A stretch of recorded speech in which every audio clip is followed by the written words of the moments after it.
On with Antony and Cleopatra, Act 2, Scenes 6 and 7, or as I like to call it, the leaders of the known world get drunk.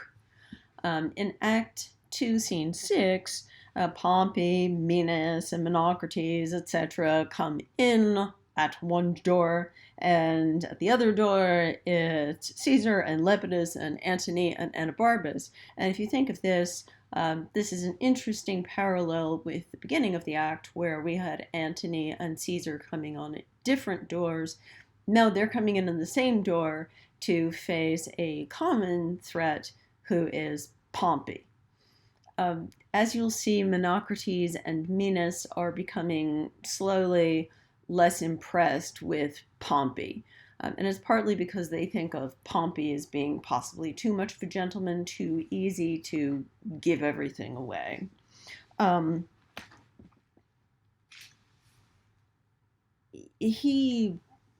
complains about whether or not his father should be avenged after having Julius Caesar not actually having killed him, but Ptolemy having killed him and then given it to Julius Caesar and Brutus and Cassius at Philippi, etc., etc. But I don't want to say that's ancient history, because Mark Antony was very much there.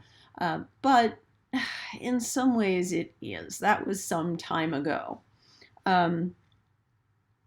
Antony is suggesting that we'll speak with thee at sea because I do better on land. And that's something he should think about in the next act as he goes to war with Caesar. And there's a soldier who warns him that you should have your battle on land rather than at sea.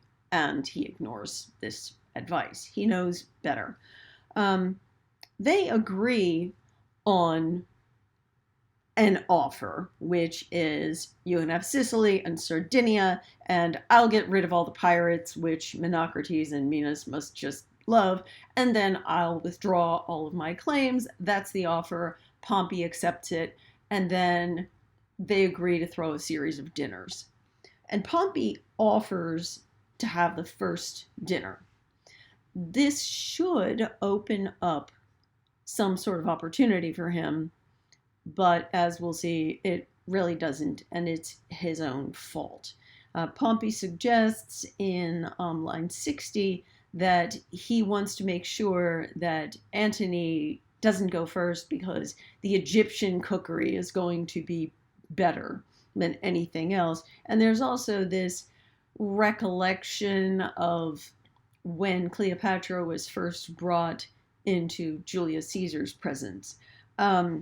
That isn't something Anabarbus really wants to have discussed right now, but it is apparently sort of true. Cleopatra wanted to be able to see Julius Caesar, even though there's all of these suggestions that it was for some kind of sexual purpose. It may have developed into that, but this was an effort to be able to create an alliance. Cleopatra was under house arrest.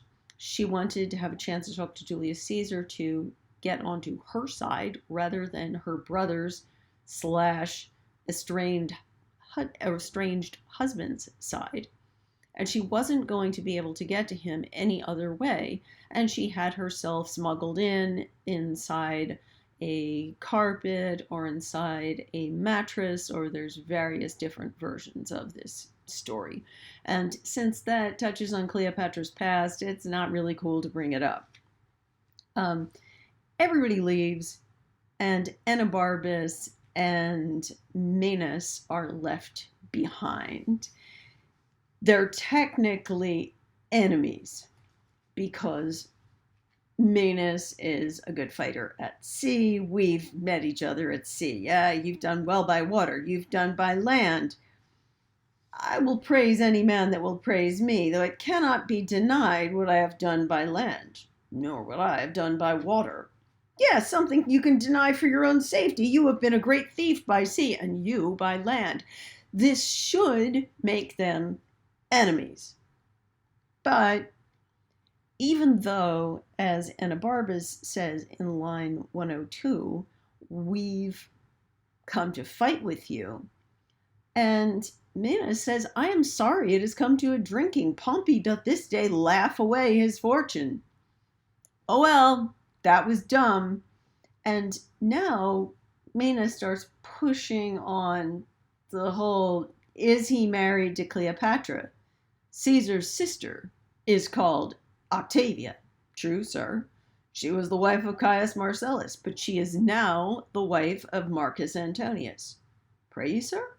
'Tis true. Then is Caesar and he forever knit together. If I were bound to divine of this unity, I would not prophesy so. So on the one hand, Minos is assuming that Antony is, of course, married to Cleopatra. And Enobarbus is very stiff and clear that no, he's married to Octavia. And then at the same time, he has to admit this marriage is not going to work out at all. And as a result, that's going to be what drives Antony and Caesar apart. And this is starting in line 120. I think so too, but you shall find the band that seems to tie their friendship together will be the very strangler of their amity. Octavia is of a wholly cold and still conversation. Who would not have his wife so? And Minos really nails it down. That's what every decent Roman man and every decent Elizabethan man, supposedly, or Jacobean man for sure, because James, as I've said, is very patriarchal. Ideally, you do want a wife who is wholly, still, and cold, meaning sexually cold. Who doesn't want his wife, though? Not he that is himself not so, which is Mark Antony. He will to his Egyptian dish again. This reference back to cookery, but it's interesting that Enobarbus has to admit they are compatible. They're really similar, and that is why it makes no sense that he would be faithful to Octavia, who isn't his type, to put it bluntly. Then shall the sighs of Octavia blow the fire up in Caesar, and as I said before, that which is the strength of their amity shall prove the immediate author of their variance. Antony will use his affection where it is. He married but his occasion here, and thus it may be. And let's go off and get drunk, right? What Enobarbus says is completely true. Now, it's funny that, in fact, when Octavia goes back to do her peace weaving as she was supposed to, it is Octavius who pities her and says, oh, poor you, you've been thrown away by your husband. And Octavius says, well, no, that's not why I came here. She's not at all keen on pursuing any kind of revenge. It's Octavius who really pushes that. And this is possibly why I've always been suspicious that this is something that Octavius plans, very cynically plans. Scene 7 starts with a couple of servants talking about how drunk everybody is getting, and particularly that Lepidus is, quote, high-colored. They have made him drink alms drink. As they pinch one another by the disposition, he cries, no more, and then he drinks again. It's not. Lepidus, remember I said Lepidus is weak? The proof that he is, quote, weak is because he can't hold his liquor, and in fact he is pretty much gone. There's a line from Neil Simon's Barefoot in the Park that suggests that when people become drunk, they just become more like the person that they are. They're just not hiding it as well. And you can see in this scene that everybody is more like what they really are. Antony loves partying, so he's in his element. Octavius is not in his element. He does not like partying, and it is completely beyond Lepidus. And you can see that he is the weak pin. He's not even able to say goodbye later. He's still hung over when Antony heads back. Antony's coming in and he's having this wonderful time talking about how fabulous Egypt is, and they all want to hear about it. This is line 18. Thus do they, sir. They take the flow of the Nile by certain scales of the pyramid. They know by the height, the lowness, or the means if dearth or foison follow. The higher Nilus swells, the more it promises. As it ebbs, the seedsman upon the slime and ooze scatters his grain and shortly comes to harvest. That's true. What they then begin to speculate is not true, which is that crocodiles are born out of the mud and snakes are born out of the mud. That does not happen, except that metaphorically the idea is that the soil of Egypt is so fertile that animals themselves kind of exude from it. And also Cleopatra refers to herself as that serpent of old Nile. She talks about let Rome and Tiber melt, and there's all of this serpent language that she uses, that she's the serpent. Now, of course, if you've seen Egyptian crowns, the crown of Upper Egypt includes a little vulture, and the crown of Lower Egypt has a cobra. And when you see the sort of the high crown with vulture and then the low crown with the snake, that's to signify that a pharaoh is the king of Upper and Lower Egypt. Typically, when you see Cleopatra in a movie, she's often wearing that little serpent crown. So even though this is not something that Shakespeare would directly have seen, there were so many pictures and so many representations of her with a serpent that it was just unavoidable. Lepidus is fascinated. You have strange serpents there? Aye, Lepidus, your serpent of Egypt is bred now of your mud by the operation of your son. So is your crocodile. Aye, Lepidus. Sir, and some wine, a health to Lepidus. Oh no, just, because if you wish a health to Lepidus, Lepidus is going to have to drink back, and it's clear that that has been happening for some time, and Lepidus needs this like a hole in the head. I am not so well as I should be, but I'll ne'er out. Not till you have slept, I fear me you'll be in till then. Nay, certainly, I have heard the Ptolemy's pyramises are very goodly things. Menes pulls Pompey aside, and he suggests a little bit later, you have the three most powerful men in the world on this ship. Why didn't you just weigh anchor or cut the rope and kill them on board? Why not get rid of them? You could be powerful. And Pompey refuses on the grounds that that would be a wrong, un-Roman, ungentlemanly thing to do, and suggests you should have just done it. I can't agree to it. You should have just done it, and then it would have been a done deal. And that's the point where Minos and Menocrates decide, I'm not going to bother with this guy. This guy is so unhelpful and so not cunning and not interested in conquering that there's no point in throwing their lot in with him. He's not going to get anywhere. And in fact, he does not. As I suggested, he wouldn't. He doesn't. Back to Lepidus. What manner of thing is your crocodile? It is shaped, sir, like itself, and it is as broad as it hath breadth. It is just so high as it is, and moves with its own organs. It lives by that which nourisheth it, and being and the elements once out of it, it transmigrates. What color is it of? Of its own color, too. 'Tis a strange serpent, aye, and the tears of it are wet. Now, even though this is not in the text, I can't help hearing an oh, wow. Lepidus comes across as stoned to me, even though I know he is not, except that in a way, you can sort of think of it as being analogous. He is, in any case, completely down for the count. He is gone. Antony, on the other hand, is having a great time. And he's the one who sets up, more drinking. Here's to thee, Minos. Anabarbus, welcome. Fill till the cup be hid. And when Lepidus finally passes out, and line 89, Anabarbus says, well, there's a strong fellow, Minos. Why? He bears a third part of the world, man. Seest not?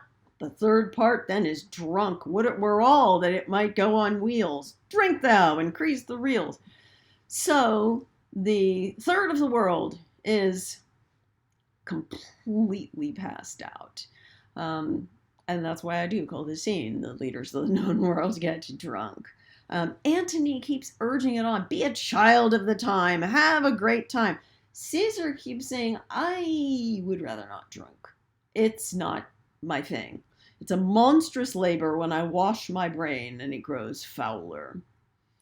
Now, Antony pushes them into, let's all take hands till that the conquering wine hath steeped our sense in soft and delicate lethe. And Anabarbus is right there for us. This is why I keep talking about Anabarbus really representing Antony and Agrippa really representing Caesar. They sort of carry on their more powerful friends' qualities. Anabarbus and Antony start up a song. That wouldn't have been unusual at a drinking party. Come, thou monarch of the vine, plumpy Bacchus with pink eyne, in thy fats our cares be drowned, with thy grapes our hairs be crowned. You may remember that the god that is associated with Antony partially is Bacchus or Dionysus. And it makes sense that he would be, since Dionysus is the god of wine, among other things. This is not Caesar's god. Caesar's god, or his most tutelary deity, is clearly Jove, which suits him. On the one hand, a party is Antony's natural place. Even if it's not his party, he turns it into his party. And Anabarbus and he get things going into what is called a bacchanal or a bacchanalia. Things are headed for Partyville. And Caesar, on the other hand, shuts it down. When he leaves, the party is over. So this question about who is more powerful, it's clearly not Lepidus. It could be Antony, but as the soothsayer indicated, it's not going to be Antony. It's always going to be Caesar. Caesar says, line 120, what would you more? Pompey, good night. Good brother, let me request you off our graver business frowns at this levity. Gentle lords, let's part. You see we have burnt our cheeks. Strong Anabarb is weaker than the wine, and mine own tongue spleets what it speaks. That's interesting. Spleets what it speaks. I'm not sure if that's how it appears in the text. I'm not sure if that's supposed to be an alternative spelling of splits, whether that's a legitimate word, whether Octavius is actually somehow misspeaking because he has drunk a little too much, or whether he's saying it intentionally, spleets what it speaks. Try saying that fast. Spleets what it speaks, spleets what it speaks. And Anabarbus also, not Anabarbus, I'm sorry, Octavius. Octavius comes across as though he were the sort of person who is asking the waiter to bring water for every other drink, or is quietly pouring his glass of wine overboard so that he doesn't wind up drinking too much, or he's just nursing at the same cup. Even when he's drunk, he's still in control. Antony runs the party, but when Caesar decides to leave, it's really over. He puts a damper on it. The wild disguise hath almost enticked us all. What needs more words? Good night. Good Antony, your hand. I'll try you on the shore. And shall, sir, give us your hand. Oh, Antony, you of my father's house. But what? We are friends? Come down into the boat. Take heed you fall not. Menace, I'll not on shore. No, to my cabin, these drums, these trumpets, flutes, what? Let Neptune, here we bid a loud farewell. And they head off, woo, there's my cap. It does seem as though the party has come to a successful conclusion, except that Pompey is also done. And that Lepidus is done. He is no longer able to function. And that as a result, even though it's a party, you can see it has come down to Antony and Octavius / Caesar. Only one can win. And since it's the tragedy of Antony and Cleopatra, it's not going to be Antony.